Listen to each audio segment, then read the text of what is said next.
दोस्तों, क्या एक बॉलीवुड सिंगर का प्रधानमंत्री ने काम करना मुश्किल कर दिया?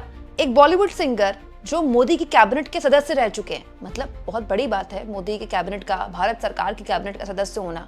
वो प्रधानमंत्री के काम करने के तरीके पर ना केवल एक ऐसी बात बोल रहे हैं जो आज से पहले सुनी नहीं गई, बल्कि उसकी जगह कह रहे हैं कि उनसे या उनकी पार्टी से अलग होकर वो काफी आजाद महसूस कर रहे हैं। कम से कम वो काम कर पा रहे हैं जो वो करना चाहते हैं। दोस्तों, ये है बाबुल सुप्रियो। अगर आप बॉलीवुड के गानों के शौकीन हैं या बॉलीवुड फिल्में आपने देखी होंगी तो आप इनको जरूर जानते होंगे। कहो ना प्यार है फिल्म का दिल ने दिल को पुकारा गाना हो, या सोचता हूँ उसका भी दिल कभी मुझ पे आए, तो जैसे हिट गाने बाबुल सुप्रियो ने गाए हैं। बंगाली फिल्मों के तो आइकॉन है ही, बॉलीवुड की कई मतलब शानदार गाने जो एवरग्रीन हिट गाने होते हैं ना, उसमें भी बाबुल सुप्रियो आवाज दे चुके हैं। बाबुल सुप्रियो स्टेज शोज भी करते हैं। इसके अलावा बाबुल सुप्रियो की एक और पहचान है दोस्तों, ये इस वक्त टीएमसी के सांसद हैं, लेकिन एक दौर में ना केवल बीजेपी के सांसद रह चुके हैं बल्कि मोदी कैबिनेट के सदस्य भी रह चुके हैं। लेकिन अब प्रधानमंत्री मोदी खुद बाबुल सुप्रियो के संसदीय क्षेत्र आसनसोल पहुंचे, जहां से बाबुल सुप्रियो एक बार सांसद रह चुके हैं। तो बाबुल सुप्रियो पीएम को देखकर अपनी पुरानी यादें ताजा करते हुए कुछ ऐसी बात बताते हैं जो आज से पहले हमें तो नहीं पता थी। दोस्तों, हुआ क्या, 2014 में बाबुल सुप्रियो ने पॉलिटिक्स में डेब्यू किया। तो 2014 तो वो वक्त था जब मोदी तपते सूर्य की तरह उनका तेज था, अलग ही लेवल का क्रेज था। 2014 में बीजेपी ज्वाइन की थी बाबुल सुप्रियो ने और आसनसोल से सांसद बने थे पश्चिम बंगाल में। तभी से बीजेपी ने बहुत ही एग्रेसिवली पश्चिम बंगाल में अपनी पॉलिटिक्स शुरू कर दी। दोस्तों, इसके अलावा 2014 की जब सरकार बनी थी तो बाबुल सुप्रियो को urban development, housing and urban poverty alleviation मंत्री बनाया गया था, MOS, ठीक है, मतलब मिनिस्टर ऑफ स्टेट बनाया गया था 2014 में, मतलब उनको मंत्रिमंडल में जगह मिली थी। उसके बाद 2019 में जब दोबारा से बीजेपी की सरकार बनी और वो दोबारा से आसनसोल से जीत कर आए, मतलब आसनसोल आप कह सकते हैं उनका संसदीय क्षेत्र है, आसनसोल से वो दोबारा जीत कर आए, तो फिर मोदी ने उनको अपनी कैबिनेट में जगह दी। लेकिन हुआ क्या, 2021 में बाबुल सुप्रियो को मंत्रिमंडल से हटा दिया गया, 2021 में उनको ड्रॉप कर दिया गया और उसके बाद बाबुल सुप्रियो ने बीजेपी से अपने आप को अलग कर लिया और टीएमसी का दामन थाम लिया। दोस्तों, इसके बाद पश्चिम बंगाल की मुख्यमंत्री ममता बनर्जी ने उनको अपने कैबिनेट का मिनिस्टर बनाया, मतलब वो केंद्र में मंत्री रह चुके हैं, पश्चिम बंगाल की ममता बनर्जी की कैबिनेट में मंत्री रह चुके हैं और अभी वो राज्यसभा के मेंबर हैं, ठीक है। तो बाबुल सुप्रियो ने जब पीएम को आसनसोल में रैली करते हुए देखा तो उनको अपनी कुछ पुरानी बातें याद आ गई, क्योंकि वो बीजेपी में रह चुके हैं, 2 बार सांसद रह चुके हैं, आसनसोल से ही रह चुके हैं और आसनसोल में मोदी ये रैली कर रहे थे। दोस्तों, पीएम को यहाँ पर देखकर आसनसोल से सांसद रह चुके बाबुल सुप्रियो ने देखिए क्या लिखा है। हमारे माननीय प्रधानमंत्री को आसनसोल में चुनाव प्रचार करते देखकर मुझे खुशी हुई, पुरानी यादें ताजा हो गई। मुझे संसद में बाबुल चाहिए। आसनसोल में एक ऐसी जगह है जहां मैं जब भी जाता हूं मुझे वहां के लोगों के लिए किए गए हर काम, कोशिश की प्यार और सराहना मिलती है। एक ऐसा पुरस्कार जो मुझे मेरे तत्कालीन बॉस से नहीं मिला लेकिन मेरे वर्तमान बॉस से भरपूर मात्रा में मिला, यानी कि ममता बनर्जी।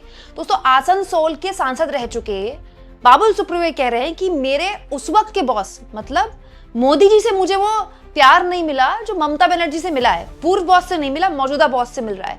दरअसल एक इंटरव्यू में दोस्तों बाबुल सुप्रियो ने प्रधानमंत्री मोदी पर बहुत तगड़ा हमला बोला है।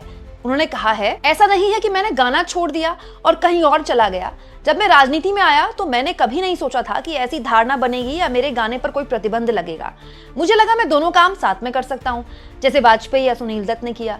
जब आप मंत्री बनते हैं तो माननीय प्रधानमंत्री आपके बॉस होते हैं और अगर उन्हें लगता है कि मंत्री परिषद का कोई सदस्य मंच पर नाच गाना कर रहा है, विदेश जा रहा है, वहां प्रदर्शन वगैरह कर रहा है जिससे सरकार की स्थिति कमजोर हो सकती है या उसकी छवि को नुकसान पहुंच सकता है, तो आपको उनकी बात माननी होगी। लेकिन ममता बनर्जी ने ऐसा नहीं किया। वो लिखती हैं, गाती हैं, चित्रकारी करती हैं।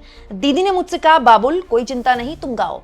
दरअसल बाबुल सुप्रियो कह रहे हैं कि जब मैं बीजेपी का सांसद बना, उसके बाद मोदी जी ने मुझे मंत्री बनाया तो मेरे काम में रोक लगा दी। मैं गा नहीं पाया, विदेशों में जाके कॉन्सर्ट्स नहीं कर पाता था, विदेशों के प्रोग्राम्स में हिस्सा नहीं ले पाता था, क्योंकि मोदी को ये लगता था कि उनकी कैबिनेट का जो सदस्य है वो नाच गा नहीं सकता, नाच गाना शोभा नहीं देता उनकी कैबिनेट के सदस्य को।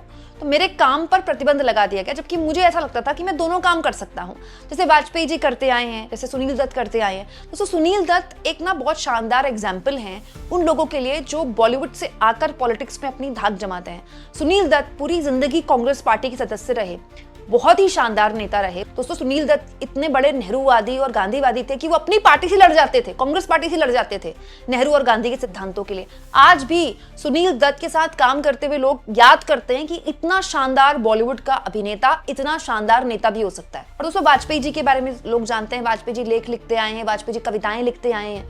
वो कविताएं लेख लिखते रहते थे, राजनीति का उनका एक मतलब शौक के लिए वो काम करते। तो दोस्तों बाबुल सुप्रियो कह रहे हैं कि मुझे ऐसा लगा कि मैं दोनों काम कर सकता हूँ, मंत्री परिषद में जगह भी बना सकता हूँ, वो जिम्मेदारी भी निभा सकता हूँ और अपनी जो मेरा शौक है गाना कॉन्सर्ट्स करना वो भी कर सकता हूँ। लेकिन मोदी जी को ये पसंद नहीं आया। उनको ऐसा लगता था कि उनके मंत्री परिषद का सदस्य नाचते गाते अच्छा नहीं लगता।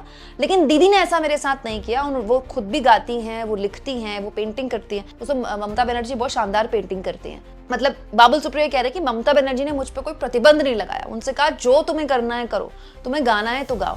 हालांकि इसमें दोस्तों थोड़ा सा विरोधाभासी है। देखिए जब आप भारत सरकार के मंत्री होते हैं ना तो आपके ऊपर बहुत जिम्मेदारियां होती हैं।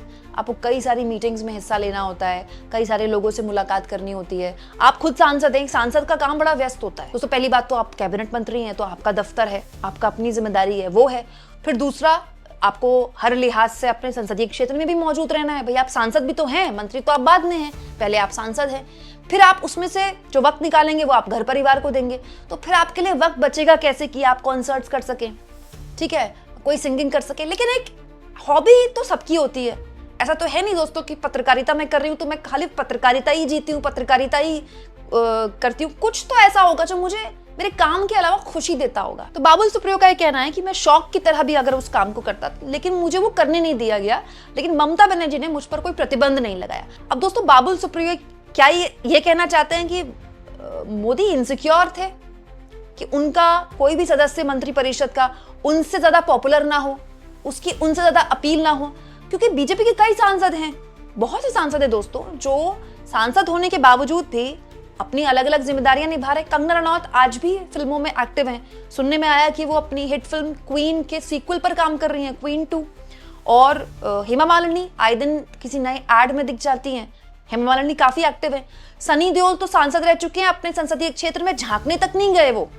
उनके संसदीय क्षेत्र में उस जमाने में, हालांकि बीजेपी ने उनको दोबारा रिपीट भी नहीं किया फिर, लेकिन उनके संसदीय क्षेत्र में मिसिंग के पोस्टर्स लगाए गए।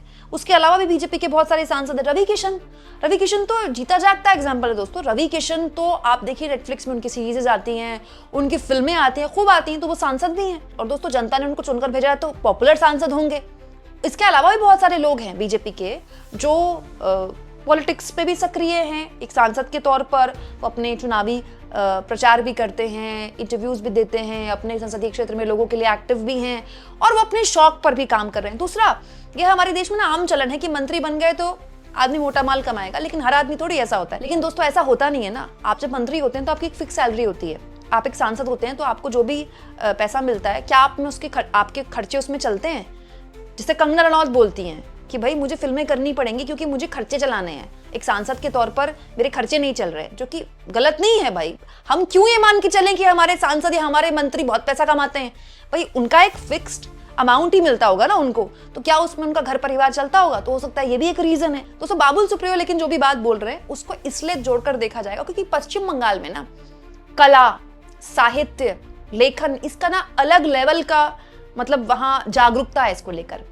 इसीलिए बंगाल की संस्कृति हमारे देश के बाकी राज्यों से बहुत अलग है। दोस्तों आप लिटरेचर में आपकी रुचि है, आपकी गायन में रुचि है, आपकी पेंटिंग में रुचि है, तो वहाँ ना बहुत पसंद किया जाता है। अगर बाकी राज्यों में, खास तौर पर मैं अगर हिंदी पट्टी के राज्यों में अगर बोलूँ, कोई बच्चा अगर एक कहे कि मुझे गायक बनना है, मुझे पेंटर बनना है, तो घर में उसको मार पड़ जाएगी कि तू, या फिर क्रिकेटर बनना है। हालांकि अब तो क्रिकेटर बनना थोड़ा आसान हो गया है, लेकिन फिर भी अगर लड़का पेंटिंग में ध्यान कर रहा है तो उसको सीरियसली लिया नहीं जाएगा क्योंकि माँ बाप कहते हैं इसी तरह पेट थोड़ी पलेगा।